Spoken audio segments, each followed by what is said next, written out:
Welcome to the Crypto and Blockchain Talk. Hello. Hey. Guten Tag. Aloha. Hola. Shalom. Hello. Namaste. Ni hao. Privet. Hello. Salut. Yassas.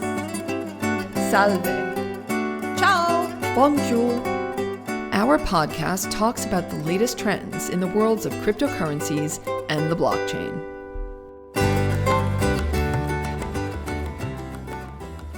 Hello, everyone, and welcome to this week's edition of Crypto and Blockchain Talk. And this week with me, I have none other than the illustrious Jonathan Dunsmoor of Dunsmoor Law. He is the founder and principal of Dunsmoor Law. Hello, Jonathan. How are you? I'm wonderful. Thank you for having me back. Well, we actually are talking about laws, what's going on in terms of regulations in some countries around the world. We're going to be talking about regulations in the United States and in Europe and what's happening in other countries around the world who are looking at cryptocurrency. We're just going to have fun as we normally do as we touch upon the topics of laws and legislation and how countries are really looking at now adopting cryptocurrencies. Just look at what's happening at the Central Bank of the Bahamas. They have officially launched their national digital currency, which is called, and I love this name, Jonathan, it's so gorgeous, the sand dollar. Oh my God. The sand dollar. Oh my God. I love that. Well, first of all, I don't know if anyone knows what a sand dollar is, but it's a beautiful calcium encrusted flat, beautiful shell, if you can call it that. It's not really a shell. It's just basically like a disc of calcium, which has a beautiful flower imprint. This is naturally. It naturally occurs. You can actually dig down into the Florida beaches with your toes in the water. You can actually get these just straight out of the ocean in Florida. It's absolutely stunning. And of course, you can do this in the Bahamas as well. But the sand dollar is now the digital version of the Bahamian dollar. And of course, China have launched their digital yuan. And there's going to be, of course, more trials into launching central bank digital currencies, or CBDCs, coming out. And we have talked about also in prior podcasts, yes, people, we are always there first. We talked about the United States and the digital dollar. We've talked about the European Union and the digital euro. We've talked about Russia and their digital ruble. So at the end of the day, Central Bank of the Bahamas is right behind China. And of course, we've talked about many other countries who are currently putting these pieces together. The first phase of the Bahamas rollout is that they're going to see private sector players such as banks and credit unions readying for compliance checks for personal and enterprise wallets to support the sand dollar. And these digital wallets will be secured with, of course, multi-factor authentication security, and they're going to be mobile. Therefore, they'll be able to service 90% of the population who has a smartphone, right, within the Caribbean nations. So it's going to be really interesting because what they're also trying to do is target the underserved communities of the Bahamas. So the underserved communities is basically a nicer way of saying banking the unbanked. And they basically said that by adopting the digital dollar, this is going to reduce delivery costs and boost financial efficiency and transactional efficiency. And it'll really bring many more people into the banking spectrum, or I should say maybe the crypto banking spectrum, or the financial spectrum, or the economic spectrum of the island. So fill in the blank whichever way you want. So they're trying to make more people join into the economy with this launch of the sand dollar. You're probably aware the IMF, the G20, and the BIS, which for everyone out there who's listening who's never heard of the BIS, that's the Bank for International Settlements. And what they do is they promote global monetary and financial stability through international cooperation. And no, I didn't memorize that. That's just on their homepage, and I'm cheating and I'm reading it to you. But those three organizations, there's articles out there about how they're gearing up for the central bank digital currency era. And these reports are basically saying that they're looking at regulations and, of course, the IRS, where they're really having a deeper look at this because obviously there's a lot more movement, especially because of things like PayPal and Venmo going into crypto.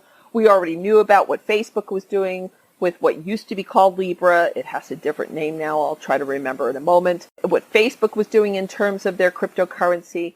There's so many movements now into the crypto space that FinCEN, OFAC, and the IRS have no choice but to look at what is happening in terms of regulation and pressure, I would even say, on cryptocurrency companies. It's made very clear that FinCEN and agencies and organizations like them creating some kind of compliance program is important. Would you agree?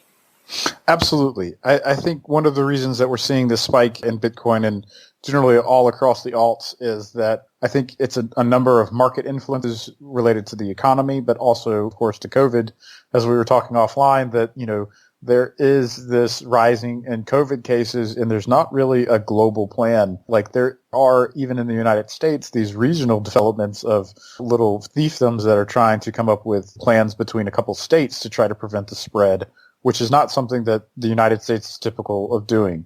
And so it's really kind of sad to see that, a lot of this rise is probably pure speculation that things are going to get a lot worse before they get better, and that the current financial system which we have is probably going to suffer some type of hemorrhage, and we don't know what that looks like. You're completely correct, Jonathan, and that's a pretty significant viewpoint that you've just brought in here because, of course, COVID is going to make people more aware of what's happening within the crypto space, which, of course, in turn means that regulators are going to step up and see what's happening in terms of the crypto space. Now, what is it besides AML and KYC that they want to impose on crypto companies to ensure legal compliance in directions? Is there anything else besides this AML and KYC? I think it's a combination of almost the entire world waking up to blockchain isn't going anywhere.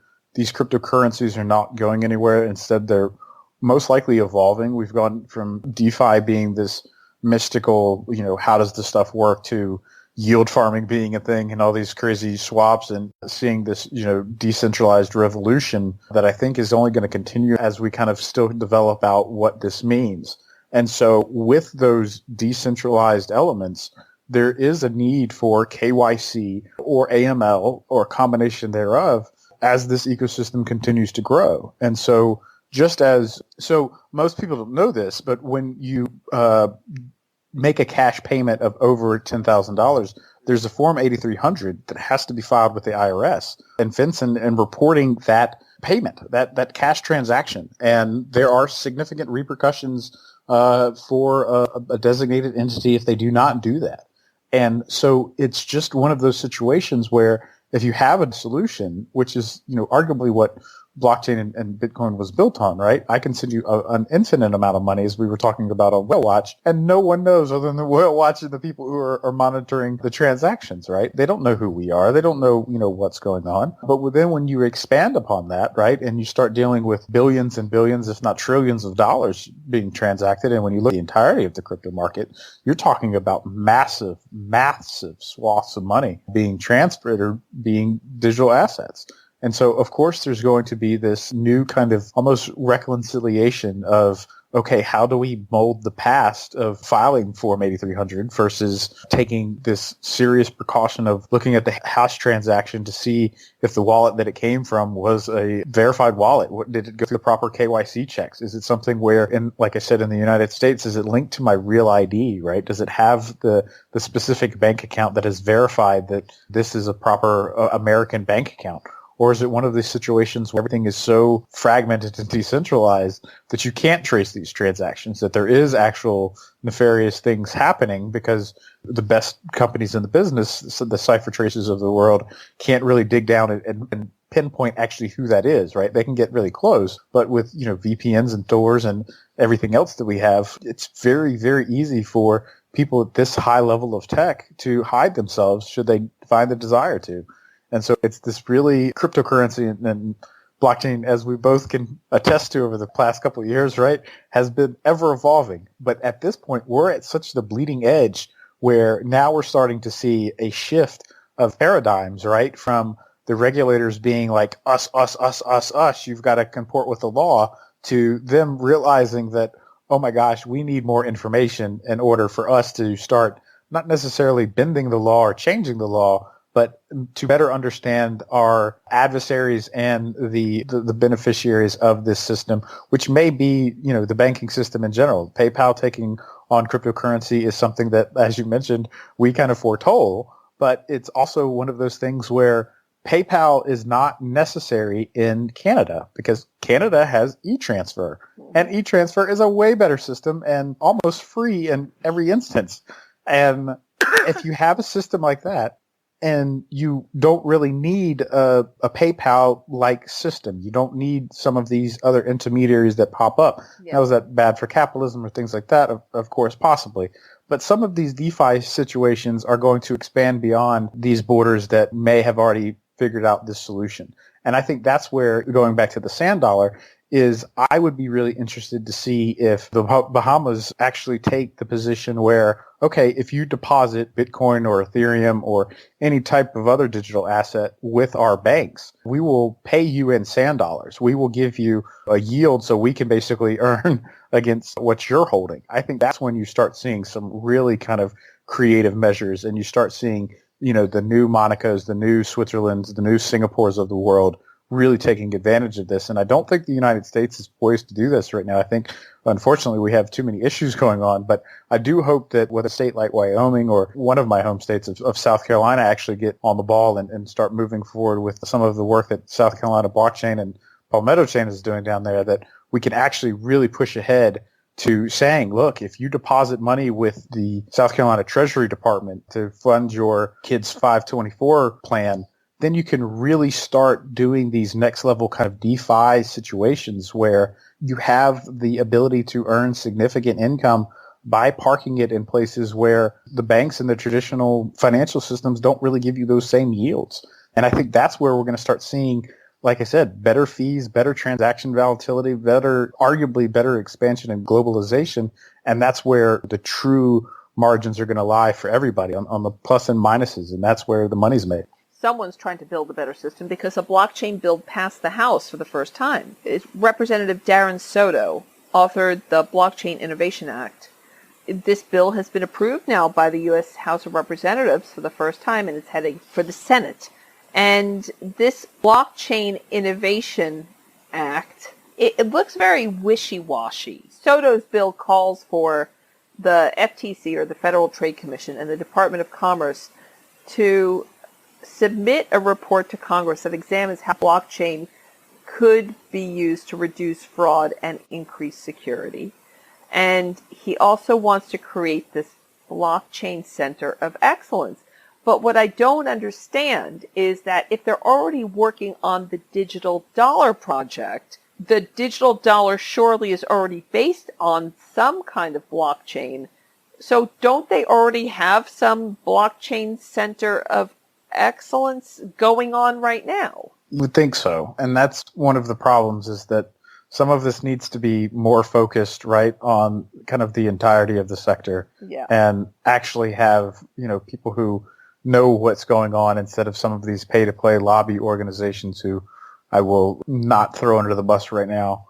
But that's the problem, is when you have lobbyists in your ear, you don't necessarily get the best information. And because of the American political system, that's the only way it exists right now. And I hope that, especially as we continue to move forward with more comments from the SEC, more rules being kind of developed, more open communication, especially during this time of pandemic, where the SEC and the CFTC have embraced technology more, that we will start seeing a deeper dive into the specifics of what does the actual market need as opposed to what the lobbyists are telling us. Soto also said that he's really excited about the bill because finally people are going to be educated about blockchain and what cryptocurrencies are. And I absolutely commend any educational forays into this area, as I prove on a daily basis with the podcast and the books and everything else that we do here. But it's quite interesting because we are still quite behind other countries. At the beginning of this podcast, we talked about the sand dollar. As we all know, China's light years ahead. They're trying to get theirs up and running for the Winter Olympics. There's CBDC. They already have stated that it's going to be classified as part of the country's cash supply along with paper notes and coins. But the U.S. it seems like no one's connected. Just the fact that this bill has only just gone through the House, it's headed for the Senate, but yet at the same time somewhere else in the same government, someone's already marching ahead with a digital dollar. We all know about that because we've already done a podcast on that. Facebook was in Congress and faced questions about their digital currency. And of course, Facebook made waves not just in the United States, but around the world when they talked about their digital currency, the Libra coin. It's not that anything is new, I should say, to anyone who's sitting within any kind of legislative body within the United States government. It just seems like it's very messy, that nothing's coordinated. And if we're not coordinated, I hate to say this, but the Bahamas is definitely more coordinated. China's definitely more coordinated. Thailand's more coordinated, and the United States can't seem to chew gum, walk at the same time kind of thing. It's really interesting when you look at it, because Congress in 2019 and so far in 2020, there have been 40 crypto and blockchain bills altogether. Did you know that? I did not realize it was that high, no. Yeah. So of the 40 bills that were introduced, 11 passed the House of Representatives and 2 have become law.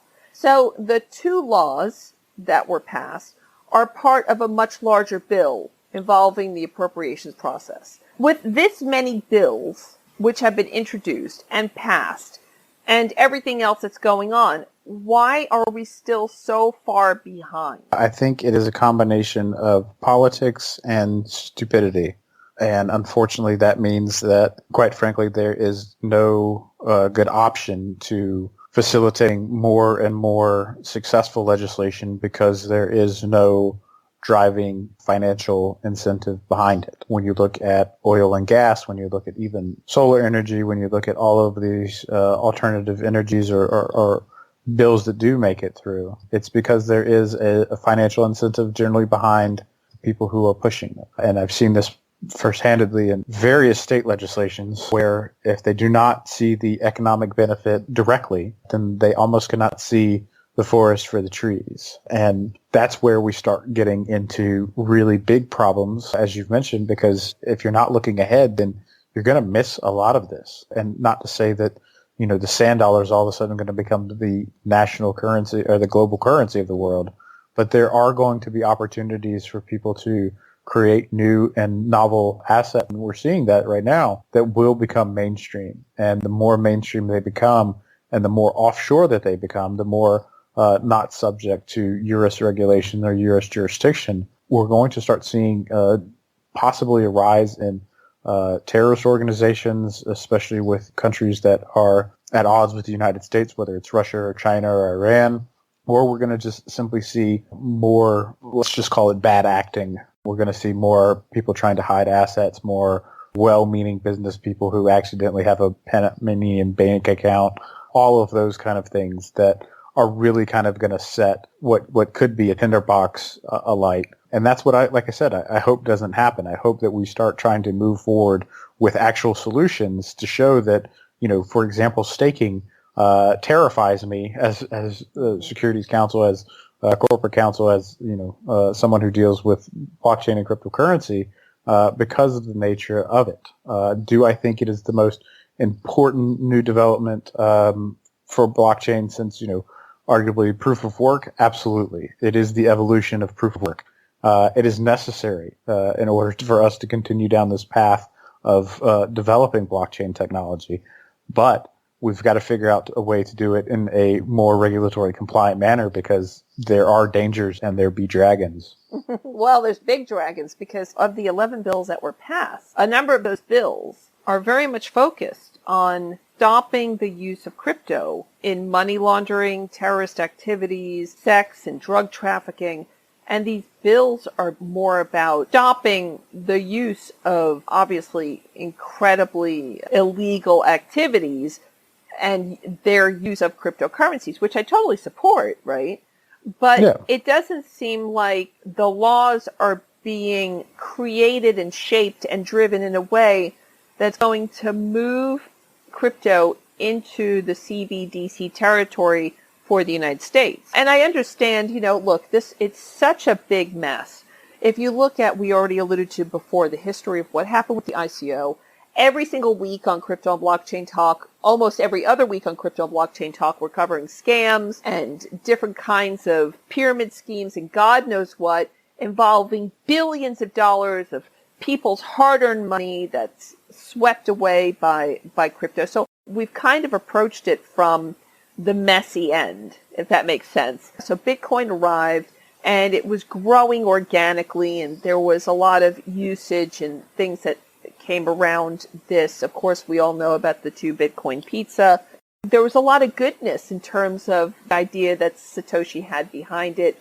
Of course, then Ethereum and everything else came along, and then 1,000,001 altcoins, and of course then pandemonium in terms of, illegal activities of every sort. How do you see then all of this coming together? Who's going to be driving the adoption in a way that the Americans can see themselves doing some kind of coordinated activity to actually come up with a CBDC like China or even the tiny Bahamian nation with their sand dollar are creating? Why is it that the Americans can't seem to get their shit together? Why can't they get this going on, and instead of having all these little tiny talking shops, just get a coordinated activity? Or is this such a utopian idea in my own head, because it's just too bureaucratic, and America's so huge that there's no way that they can sit down and go, okay, we're going to coordinate this properly? I think it's part of that. I think, the other part is financial. There's not a financial incentive to do it. And until there's a financial incentive to do it, other than, oh, this is bad, we can't allow it, right? That's where, their current position is. When we have, an alternative trading system for systems that, are old and antiquated, right? Those are the kind of things that need to evolve. And the SEC and the CFTC are recognizing this. And they can't influence legislation. They're not, that type of body. And so they're relying on lobbyists to do that. They're also, this is where I'm begging and pleading, is if you have these type of solutions, if you have something that is developed or is in the process of being developed, and you believe that you're going to run afoul of the law, then you need to come and have these talks with either the regulators or the legislators, so you can change the law and make it effectively bend to your will, so you can show the actual use cases of why this is a good thing and not a bad thing. There's absolutely ways to do bad with it, but we need the ways to do good with it.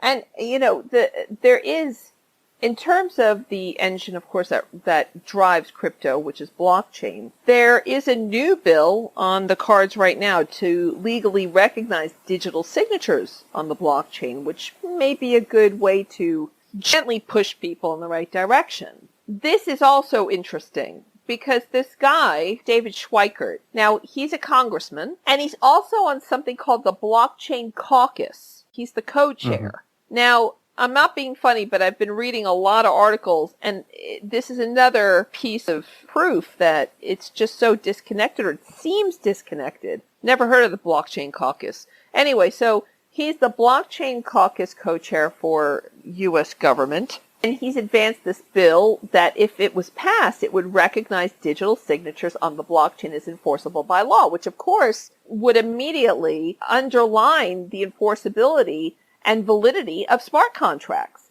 because that is pretty much what a smart contract that is based on. The fact that it's a digital signature on a blockchain, which is a legal and binding document then, if you're signing something and it's seen as being recognized by the law. Is that not correct? That's one of the things that, for better or worse, the pandemic uncovered, is that a lot of state legislatures and executive offices and judiciary offices recognize that, oh my gosh, we don't have an e-signature bill, and so we can't get certain things done in government without having what's called a wet signature, which is arguably the dumbest thing, of course, to do in a pandemic when, you could simply just digitally e-sign. All of these traditional things that have been well established in the law, and I believe actually, shout out to Wyoming, was the first state to recognize e-signatures. So yes, moving blockchain, not to say that code is law in that whole philosophical debate, right?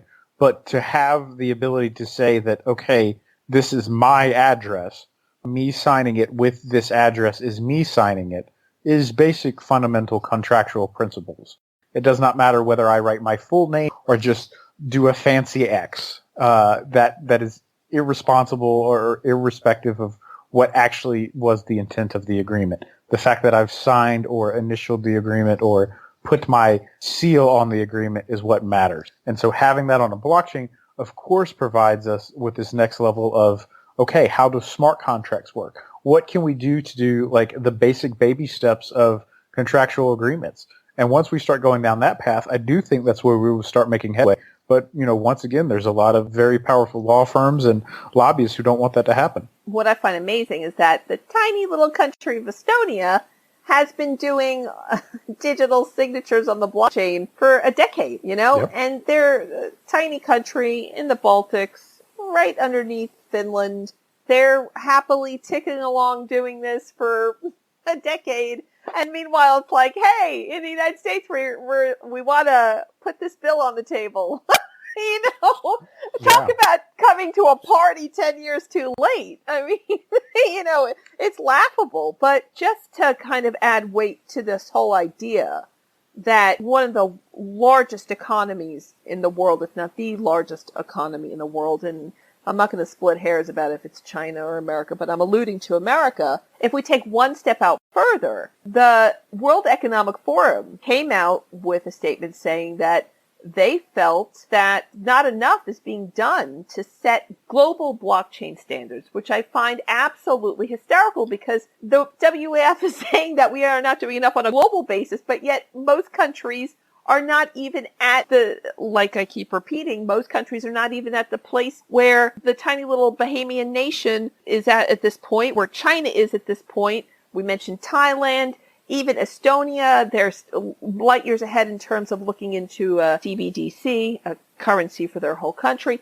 So it's a bit maybe utopian for the WEF to say, hey, listen, we're not doing enough on a global basis to set global blockchain standards.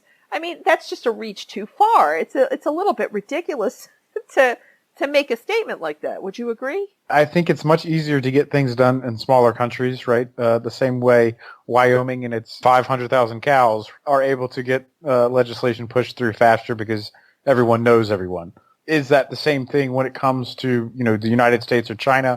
I think China has a more authoritarian position to control its people, which is why pushing a CBDC that they could track everywhere really limits what people are able to bring in and more purposely bring out of the country of China, right? And so when brought to its totality or its 90,000-foot view, you see different economic incentives for each country. And right now, that's the problem with the United States is they don't see the economic incentive, whether, respectfully to the blockchain caucus or not. Like there needs to be this push and this understanding. And, maybe our homework over the Christmas and winter holidays, Aviva, is we will help them at least guide the way to, what could be the basis of at least a security token offering or a commodity token offering or a utility token offering. So at least they'll understand that framework and put that into federal law so we don't have to go around arguing with states. I think that would help tremendously. I think, like I said, and I continue to beat this drum because it's one of the most important things of actually showing the government what is actually being done on the private business side of things is if there is a DeFi solution or there is, a yield staking solution, there needs to be something that is brought to them and basically asked for what's called a no action letter.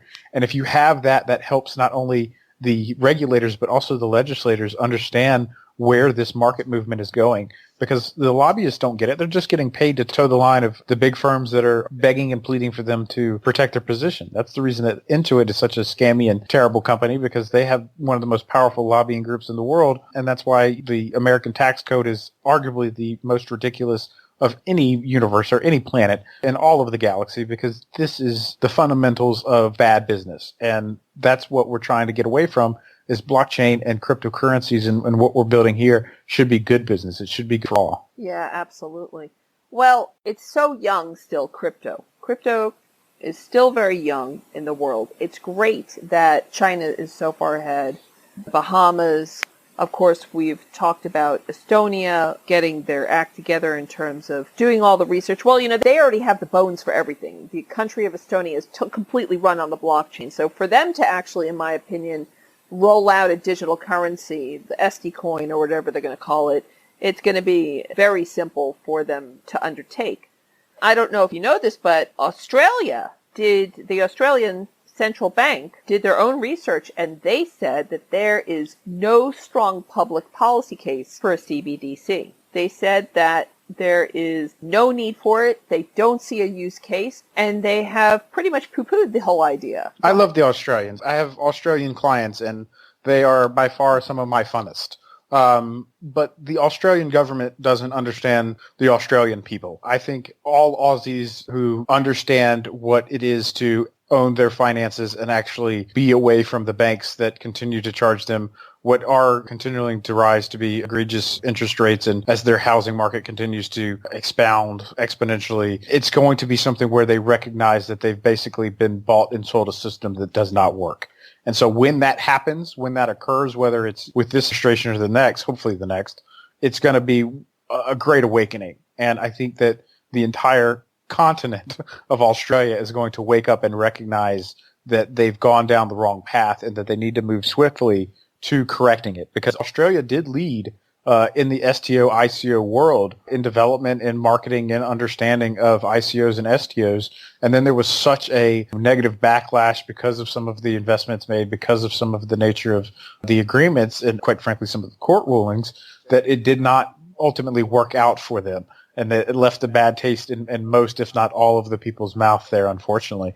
But what happens from those lessons, and as their government continues to be like my government, what we're going to start seeing is some really high-level decisions that start trying to hold people hopefully accountable. And then, like I said, from a financial element of it, the rising housing prices in Sydney and Melbourne alone should be enough to cause riots and revolutions in the streets. And so I'm hoping that I will see Australia start swinging back towards helping the world really try to figure out what these currencies look like, what deeds on a blockchain look like, what all of these unique solutions that blockchain develops and solves for current market problems, as well as solutions that we really haven't even thought of yet. And so I'm really hoping that we can bring the Aussies back on board and make things happen, because they are awesome people. And there's a lot of really good guys and gals down there that are doing some dope things. But their government, like I said, really doesn't care right now. They did say that they reserve the right to change their mind in the future as they examine the merits. And they also probably what they're going to do is examine and see what other countries are doing and how it's going to impact.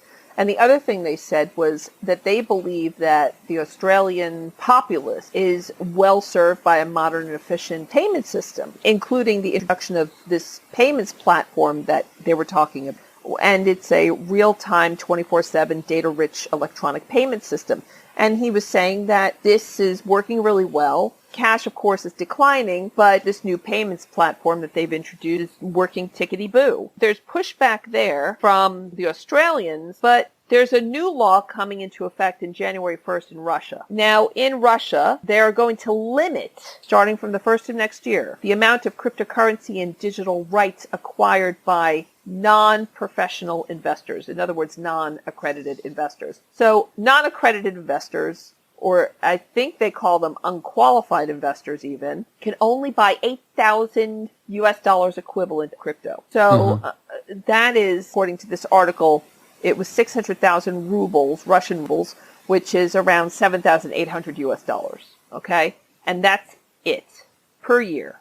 Yeah, which a lot of people are angry about. So how do you think that's going to impact the world of crypto? Because, you know, the Russian sector, if you look at the crypto pie and the activities by nation, the Russian citizens are high up in there, buying and selling and trading and everything else with crypto. I mean, what do you think is going to happen in terms of market cap? So I think that it's not going to affect the market cap. I don't think that the Russians are going to listen. I think that the Russian people are smart enough to recognize that if they want to be in the markets, they're going to be in the markets. The same way that the Americans recognize that if they want to be in the markets, they're going to be in the markets. It's one of those, because of the nature of blockchain, there's ways that these people get around these things, and they're very smart and they're very capable. They don't they're not the type of people that just see a problem and go, oh, you know, there's a problem, we can't solve it. They see a problem and they try to find the answer. So I don't think that this is going to be a huge barrier. I do think that this is going to lead to more nefarious things, but it showcases the need to have a government that is understanding and does move with blockchain, a responsible blockchain bill or legislation, because you can't have such limits on your people or it just doesn't work. They're going to find ways around it. I think we've done a damn good job on doing a crypto roundup around the world, giving a world's view on what's happening in terms of laws, legislations, and other silliness happening. Jonathan, I'd like to thank you so much for joining me on this week's Crypto and Blockchain Talk. I hope you enjoyed it. I enjoyed it so much. I appreciate you listening to me ramble on and get all philosophical about what needs to be done to make the world a better place. And I encourage, like I said, everyone out there to really try to focus on the good and the things that can actually, make this stuff great for everyone and bring kind of not a kumbaya to the world, but really kind of take the power away from these greedy banks and these people who are really kind of screwing over everybody. This is what it's all about, ladies and gentlemen. This is what Bitcoin was made for. So let's keep building towards that future and not necessarily worry about the crap and the scams and all the other junk out there. Hear, hear. I would like to thank everyone for tuning into this week's Crypto and Blockchain Talk. I'd like to invite you to ask your friends and family to tune in to Crypto and Blockchain Talk on whatever their podcasting platform of choice is. And we have so many platforms now that we are streaming on, from iTunes, Podbean, Stitcher, Spotify, Amazon Music. There are so many, and the full list is on cryptoandblockchaintalk.com. These podcasts are also streamed on our radio station, Crypto 24 Radio, which plays all of these podcasts, news, music, and so much more 24/7. Of course, you can reach us on the normal social media channels of Twitter, Facebook, and Instagram. But what we really love is to hear from you directly. So please email us at education@savvydigital.com. That's education@savvy, S-A-V-I-I, digital.com. Again, thank you for tuning in. We really appreciate having you as our listener. So take care, be safe, and goodbye.